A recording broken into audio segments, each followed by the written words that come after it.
KTG के सभी concepts का रिवीजन करेंगे। स्टार्टिंग विद आरएमएस स्पीड का फॉर्मूला क्या होता है, root of 3 PV by rho, where rho is mass per unit volume यानी कि डेंसिटी, तो वो रख के root of 3 PV by M form. Remember M is the total mass of the gas होता है and PV equal to NRT में N यानी कि नंबर ऑफ मोल्स को total mass by molar mass रख के पीवी बाय एम को आप आरटी बाय एम नॉट भी रख सकते हो। तो ये फॉर्म आती है जो कि ज्यादा इंपॉर्टेंट है, इस पे बेस्ड डायरेक्ट क्वेश्चन आते हैं। Remember M nought is the molar mass या molecular mass of the gas.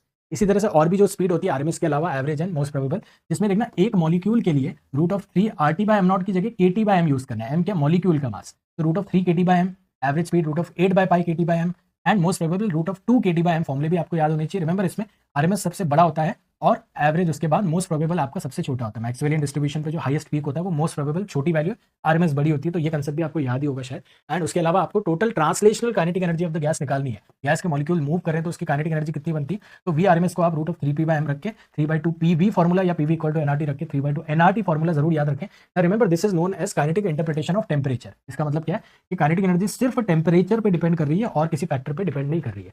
For example एक मॉलिक्यूल की एनर्जी निकालनी है तो आती है 3/2 kT, where k is the Boltzmann constant. तो ये सिर्फ टेम्परेचर पे डिपेंड कर रही है, नेचर ऑफ द गैस से भी इंडिपेंडेंट है। गैस कौन सी, उससे भी इंडिपेंडेंट है, बस काइनेटिक एनर्जी टेम्परेचर पे ही डिपेंड करती है। काइनेटिक इंटरप्रिटेशन ऑफ टेम्परेचर पे हर साल क्वेश्चन आते हैं। एंड एक मॉलिक्यूल की अगर इतनी है तो आपकी पूरी गैस की इंटरनल एनर्जी कितनी हो जाएगी।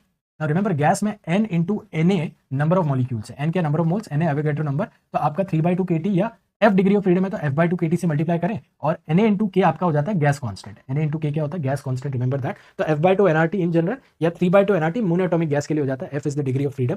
तो डिग्री ऑफ फ्रीडम का भी कंसेप्ट देख लेते हैं। मोनोएटॉमिक के लिए आपको 3 ट्रांसलेशनल होते ही है ना। एंड डायटोमिक या ट्राइटोमिक में भी लीनियर अगर है, जैसे CO2 लीनियर है, तो आप 3 ट्रांसलेशनल 2 रोटेशनल मतलब टोटल 5 डिग्री ऑफ फ्रीडम बनाते हैं। तो कुछ पीवाईक्यूज में आपको वेरी हाई टेम्परेचर या वाइब्रेशनल डिग्री का मेंशन होगा, उनमें 2 और ऐड कर देना, टोटल 7 हो जाएंगे। बट अदरवाइज मत ऐड करना है, टोटल 5 ही लेना अदरवाइज।